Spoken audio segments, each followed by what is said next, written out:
My name is Nathan Troup, and I am the assistant stage director to William Kerley.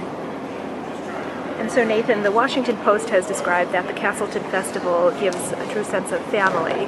How would you describe the atmosphere that you've entered as a creative mind behind the Castleton Festival, and how is it to work in particular with William Kerley? It really is a family atmosphere. A few people I've known from other places outside of Castleton who are here. The wonderful thing is I think people come here, have an amazing experience, and they want to share that amazing experience with their colleagues. So they're super talented people who have super talented friends, and so then they come on board, and it's just people being supportive, and I think it goes across the board from the performers to the production staff to the design team to the people, the artistic administrators. Everybody really has a sense and a purpose and values each other's work. And we were talking earlier today about your training as an opera singer yourself, and I was wondering, how does that inform your point of view as a creative force behind the production? Yeah, that happened to be my particular path. It's funny, if you talk to opera directors, all opera directors have such a varied way as to how they got into directing. I happen to train as a singer and an actor.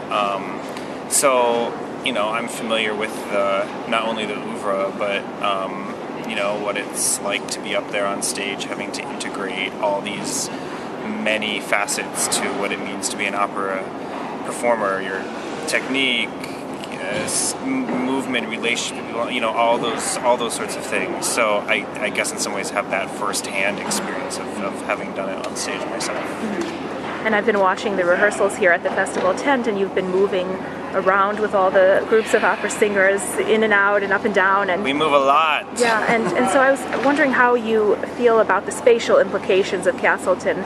It's definitely an expanded space, but yet intimate. So it is expanded. Well, I'll tell you what's so strange about it is this is the first time in my life that I've ever been day one in rehearsal, rehearsing on stage with the set.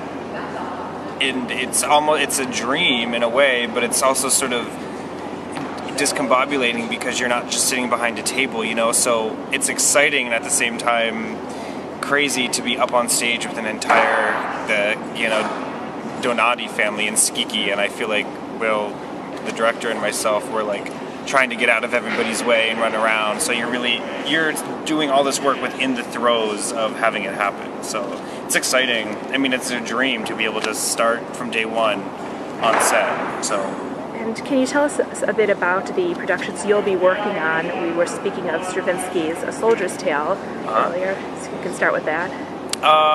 The Stravinsky Soldier's Tale is brand new to me. I've never worked on the piece. I've never seen the piece performed live. I don't know it outside of the,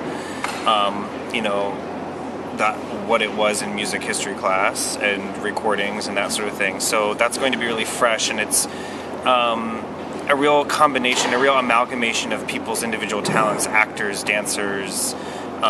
So it should be really exciting, and that's about all I know. Right now I'm still in the throes of Puccini before I get to Stravinsky. So.